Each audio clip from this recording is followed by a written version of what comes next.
Good morning student. तो आज हम पढ़ने वाले हैं अशोक के बारे में, जो कि मौर्य साम्राज्य का एक बहुत ही खतरनाक वाला बहुत ही शक्तिशाली शासक हुआ, जो कि 261 BC में बना था।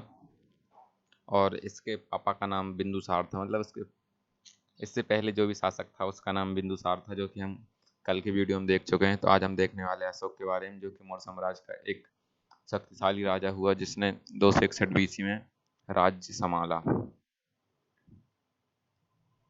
बिंदुसार का उत्तराधिकारी अशोक महान हुआ, जो कि 269 BC में मगध का राजगद्दी पर बैठा। जब ये अशोक उसकी राजगद्दी पर बैठा 269 में, तो इसकी राजधानी पाटलिपुत्र थी। पाटलिपुत्र, और जैसे अभी पटना कहा जाता है, जो कि बिहार की अभी कैपिटल है। राजगद्दी पर बैठने के समय अशोक अवंती का राज्यपाल था। जिस साले अशोक मगध की गद्दी पर बैठा, उससे पहले वो अशोक अवंती का राज्यपाल हुआ। अवंती क्या है? जो कि अभी उज्जैन है, जहाँ महाकालेश्वर मंदिर स्थित है। तो उसको अवंती कहा जाता था पहले, और अभी उज्जैन कहा जाता है। मास्की और गुर्जरा अभिलेख में अशोक का नाम अशोक मिलता है। जो अभी अशोक कहा जाता, पहले उस अशोक था उसका नाम मास्की और गुर्जरा। जो ये दोनों अभिलेख हैं ना, ये मध्य प्रदेश से मिले हैं। इनकी खोज कब हुई थी? 1924 AD में। पुराणों में अशोक को अशोकवर्धन कहा जाता है। ये पुराण 18 पुराण हैं, और इनके लेखक हैं लोमहर्ष, और उनके पुत्र उग्रशिरवा। उस उनमें 18 उप पुराण हैं, जैसे मत्स्य पुराण, वायु पुराण, और बहुत सारे पुराण हैं। उनमें अशोक का नाम अशोकवर्धन मिलता है। अशोक ने अपने अभिषेक के 8वें वर्ष, उसका राज्याभिषेक 269 BC में हुआ, और उसके 8वें वर्ष 261 BC में कलिंग पर आक्रमण किया। कलिंग अभी जो पहले कलिंग कहा जाता था, उसे अभी उड़ीसा कहा जाता है, और उसकी राजधानी तौसली। तौसली को तो तौसली कहा जाता है, लेकिन कलिंग को पहले उड़ीसा कहा जाता था। तो उसने उस पर आक्रमण किया, और आक्रमण करके तौसली को जीत लिया।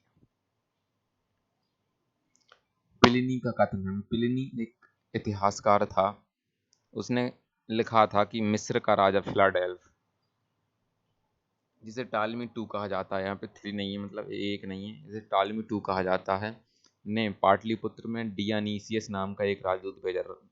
राजदूत का क्या नाम था? डियानीसियस। और इसको मिस्र के राजा ने भेजा था, और मिस्र के राजा का नाम था फिलाडेल्फ टालमी टू, जो कि अशोक के दरबार में राजदूत की तरह आया था। अशोक ने अजीवकों को रहने हेतु बराबर की पहाड़ियों में 4 गुफाओं का निर्माण कराया। अजीवक एक संप्रदाय है, जैसे बौद्ध धर्म है, जैन धर्म है, ऐसे ही एक अजीवक है, जिसके संस्थापक मक्खली गोसाल हैं। और जो कि बराबर की पहाड़ियाँ, जो कि अभी बिहार में स्थित हैं, उसने चार गुफाओं का निर्माण करा है उसमें। इनका नाम था कर्ज, चौपार, सुदामा और विष्णु झोपड़ी। अशोक के पौत्र दशरथ ने अजीविकों को नागार्जुन गुफा प्रदान की। अशोक का पौत्र अशोक के पुत्र महेंद्र महेंद्र का पुत्र दशरथ, उसने अजीविकों को नागार्जुन की गुफा प्रदान की। अशोक के 7वें स्तंभ लेख में अभिलेखों का उल्लेख किया गया है, तथा महामात्रों को अजीविकों के हितों को ध्यान रखने के लिए कहा गया है। अशोक ने जो स्तंभ लेख लिखे हैं वो 7 स्तंभ लेख हैं, और उसमें से 7वें नंबर का उसमें कहा गया है कि अभिलेखों के आजीवकों के हित में को ध्यान रखना, अजीवकों की सेवा करने के लिए महामात्रों को नियुक्त किया गया था। अजीवक संप्रदाय की स्थापना मक्खली गोसाल ने की थी, जो कि अभी मैंने बताया था आपको। अशोक की माता का नाम था शुभद्रांगी था। ये बहुत बार पेपर में पूछा जा चुका है कि अशोक की माता का नाम क्या था। तो आप बता सकते हैं, अशोक की माता का नाम शुभद्रांगी था। भारत में शिलालेख का प्रचलन सर्वप्रथम अशोक ने किया। जो भी शिलालेख पत्थर पे जो भी लेख हुए हैं, उसको स्टार्टिंग किसने की? अशोक ने की है। अशोक के शिलालेखों में ब्राह्मी, खरोष्टी, ग्रीक, अरमाइक लिपि का प्रयोग हुआ है। अशोक ने जो जो शिलालेख लिखे हैं या स्तंभ लेख लिखे हैं, उसमें 4 भाषाओं का उल्लेख किया गया है। उसमें ब्राह्मी है, खरोष्टी है, ग्रीक है, अरमाइक है। ब्राह्मी लिपि है जो भारत से मिलती है, भारत में ब्राह्मी लिपि से लिखा गया है। खरोष्टी इसको पाकिस्तान के कुछ स्थान से मिलते हैं, मतलब पाकिस्तान के जो पूर्वी नहीं उत्तर उत्तर पश्चिम क्षेत्र है पाकिस्तान का, उससे खरोष्टी मिलती है। और अफगानिस्तान के भागों से ग्रीक और अरमाइक लिपि का प्रयोग मिलता है।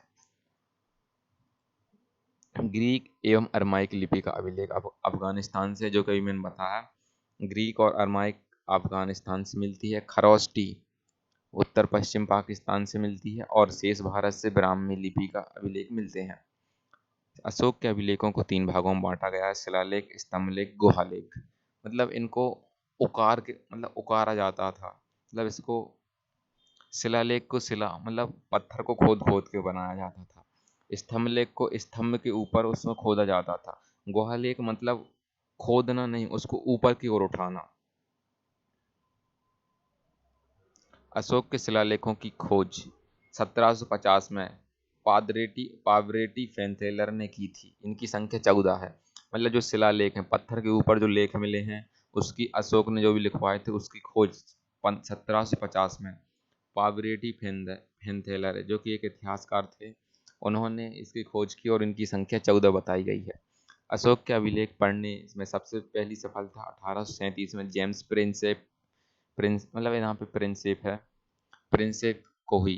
मतलब जो अशोक के अभिलेख हैं उसमें सबसे पहले कौन पढ़ पाया, मतलब जो ब्राह्मी भाषा में लिखे गए हैं उसको पहली बार जेम्स प्रिंसेप ने पढ़ा, जो कि 1837 ईस्वी में पढ़ा गया था। अशोक के स्तंभ लेखों की संख्या 7 है। मतलब जो भी अशोक ने स्तंभ लेख लिखवाए उनकी संख्या 7 है, केवल ब्राह्मी लिपि में लिखी गई हैं।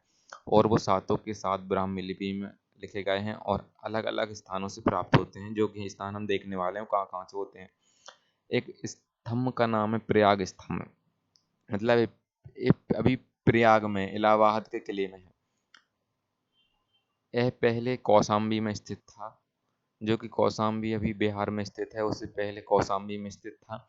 इस स्तंभ लेख को अकबर ने इलाहाबाद के किले में स्थापित करवाया। मतलब जो लेख इस प्रयाग स्तंभ लेख है पहले कौशाम्बी में था और इसको अकबर ने इलाहाबाद के किले में स्थापित करवाया। दिल्ली टोपरा, मतलब पहले टोपरा में था, इसे दिल्ली ले गया कौन? फिरोज शाह तुगलक, जो कि तुगलक वंश का एक शासक था। उसी ने दिल्ली मेरठ, मतलब मेरठ में स्थित था एक स्तंभ लेख, उसे दिल्ली ले गया फिरोज शाह तुगलक, जो कि दिल्ली ले गया, मतलब दिल्ली का शासक था। ये दिल्ली का शासक कब से कब तक बना? शायद 1251 1251 टू 1288 एडी, ये इधर से इतने तक रहा। एक है रामपुरवा, यह स्तंभ लेख चंपारण में स्थापित है। मतलब रामपुरवा एक अभी स्तंभ अभिलेख है जो अभी चंपारण में स्थित है। इसकी खोज 1872 में कारलावल एक इतिहासकार हैं, उन्होंने 1872 ईस्वी में की है। लौरिया अरेराज चंपारण में स्थित है। मतलब लास्ट की तीन लास्ट के तीन नहीं, 4 हैं शायद। हाँ, नहीं नहीं, 3 है लास्ट के 3 चंपारण में स्थित हैं, उससे पहले वाले 2 दिल्ली में स्थित हैं और उससे एक पहले मतलब प्रयाग वाला वो इलाहाबाद में स्थित है। नहीं, अभी रह गया लौरिया नंदगढ़ चंपारण, जो कि बिहार में स्तंभ एक मोर चित्र बना हुआ है। मतलब नंदगढ़ है, उसमें मोर के चित्र बने हुए हैं। कौशाम्बी अभिलेख को रानी का अभिलेख कहा जाता है। अशोक के द्वारा लिखा गया है एक कौशाम्बी अभिलेख है जिसे रानी का अभिलेख कहा जाता है। अशोक का 7वां अभिलेख सबसे लंबा है, मतलब जो 7वें नंबर वाला है वो सबसे लंबा अभिलेख है, जो कि अशोक ने लिखवाया है। सॉरी। प्रथम पृथक शिलालेख में यह घोषणा की गई कि सभी मनुष्य मेरे बच्चे हैं। मतलब जो भी प्रथम पृथक शिलालेख है उसमें बताया गया है कि सारे मनुष्य मेरे बच्चे हैं, जो कि अशोक द्वारा लिखा गया है। Thanks for watching guys. आज के लिए अशोक काफ़ी है, कल पढ़ते हैं। हम कल क्या पढ़ेंगे? कल इसके बाद वाला वंश पढ़ेंगे शायद, जो है शुंग वंश नहीं, हाँ ऐसे ही कुछ दूसरा वंश है उसके बारे में पढ़ेंगे, जिसका संस्थापक पुष्यमित्र शुंग है। हाँ, शुंग वंश को ही पढ़ेंगे इसके बाद। थैंक्स फॉर वॉचिंग गाइस, कल देखते हैं दूसरी वीडियो।